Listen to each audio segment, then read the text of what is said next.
the biggest gap for non-designers, and clients included, when it comes to form and intangible things such as, values, right? They have a hard time, first of all, putting the two together.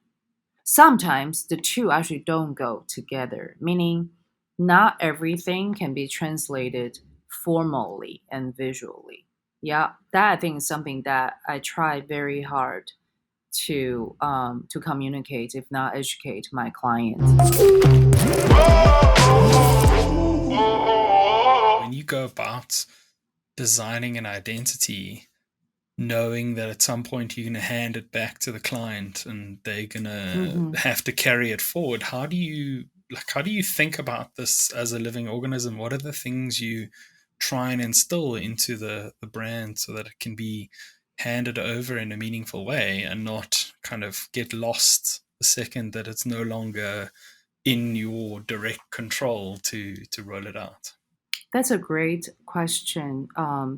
One thing that I one evaluation that I always do when I work with a client, a brand, is to assess their maturity level as a living organism.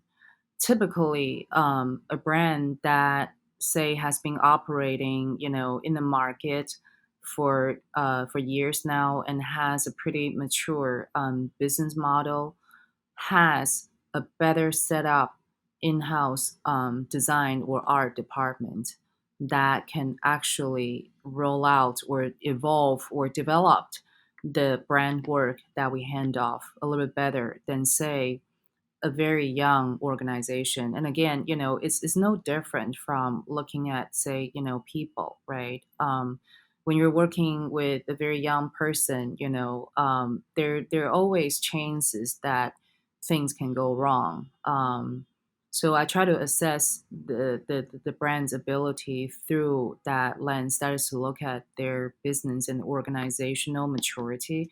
But sometimes, the age of the organization does not necessarily equate capability of the design department. So you have to again go in there and really understand how they staff the team and what type of work that they're responsible to do. Okay, so for example, designers who are in charge of more production type of work serve a very specific function and meaningful function, that it would be unfair to expect them to, say, evolve the work and come up with something related but new. That's a different type of designer. Yeah.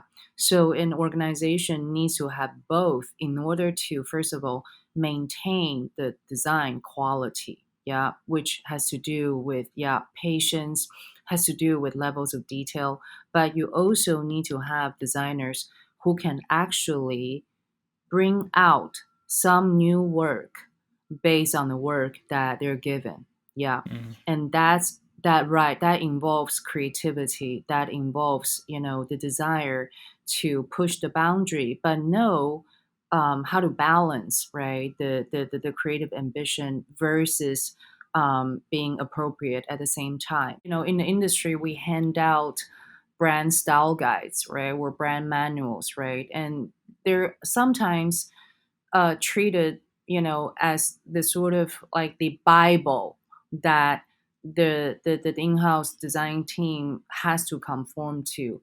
But I actually don't see style guide that way. I see style guide as parameters, as pretty clear yet a little bit loose guardrail. Yeah, to identify mostly what not to do, Mm. but not to prescribe what you can do.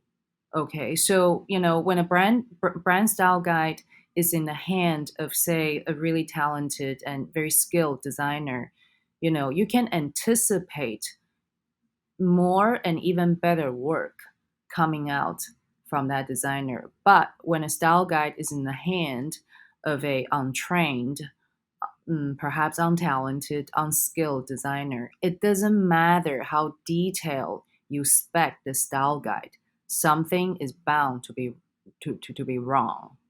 So right, so that's the human factor that we cannot control Mm. via a style guide.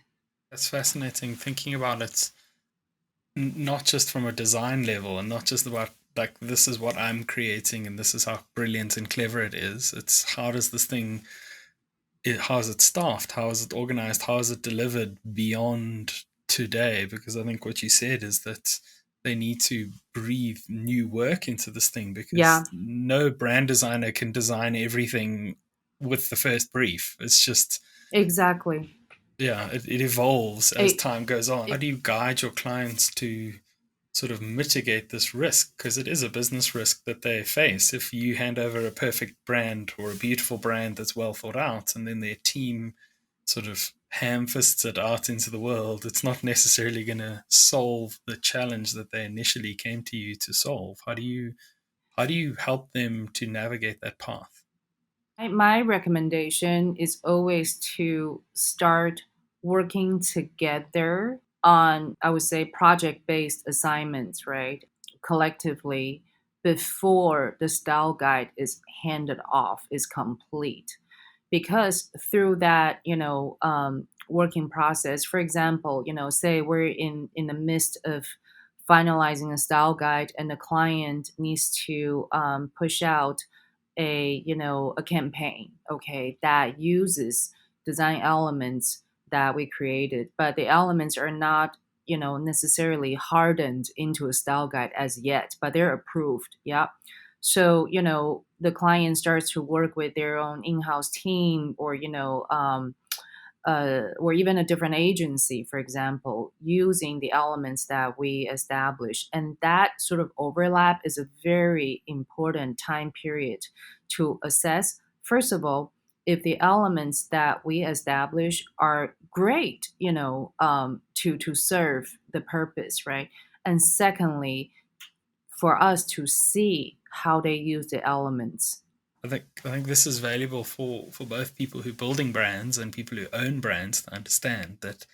I think as the designer of the brand, getting into the nuance of the world and the culture and the humans and the way they think is important. But I also think from the clients to hear that it's important to allow your designers and to encourage them to actually engage and to understand. Because I think coming full circle back to where we started this discussion is at some point the designers of the brand are going to hand it over, and if it can't Yeah, survive that culture, if it can't survive the way that organization lives and breathes and acts, that brand is going to die. the biggest gap for non-designers, and clients included, when it comes to form and intangible things such as values, right? They have a hard time, first of all, putting the two together. Sometimes the two actually don't go together, meaning not everything can be translated formally and visually. Yeah, that I think is something that I try very hard to communicate, if not educate my clients. For example, if you have a set of brand values. We are persistent. We are ambitious. We are caring. We are brave. Right. For example, yeah. None of these words are one-to-one visual words. Mm, Yeah, but the amalgamation of them does have visual implications. Yeah. So it's not a one to one translation. It's more like, I would say, three-step away translation. Yeah. And we work really hard on establishing that, yeah, in our, design process. Yeah. And that can be something really, really fun for clients, or that can be something extremely painful for them because it's really getting them outside of their comfort zone. It's basically getting them to see things in such a way that they never experienced before.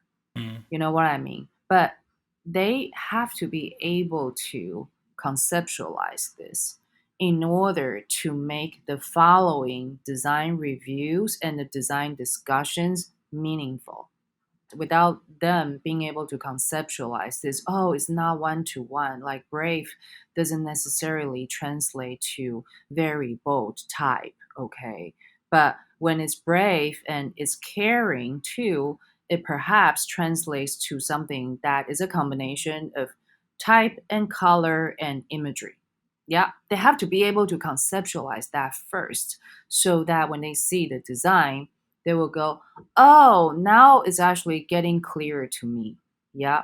Without that, we typically end up revising in a circle. I think sometimes clients hold the designers at an arm's length. They don't necessarily let Yeah. them into the building. They don't let them see the bad stuff or actually understand how things work. They kind of want to keep them in the boardroom, and see beautiful presentations, which I don't think is right. Yeah, I think that that typically creates, a very stressful relationship, because the designers actually don't know who their real audience is at the company level. I mean, the Mm. work is going to go outside. Yeah, the real audience is the world. Yeah. But when designers actually don't know the audience, the immediate audience who is making decisions on their work, I don't think it never produces any, positive work in my Mm. experience. Hello, YouTube. I'm Ross Drakes. I'm the founder of Nice Work, and thank you so much for your time at watching this video. If you're seeing me, it means you made it all the way to the end, so we've at least done something right. If you enjoyed this, we'd love it if you could hit that subscribe button and that thumbs up. It really helps the channel. And I think more important than that is if you know someone who might need to hear this, if you think someone out there who needs this message in their life, please spread the link, because it makes a huge difference to the world, and it allows us to fulfill our message of making sure that there are no more bad brands in the world. Thank you very much, and we'll catch you in the next video.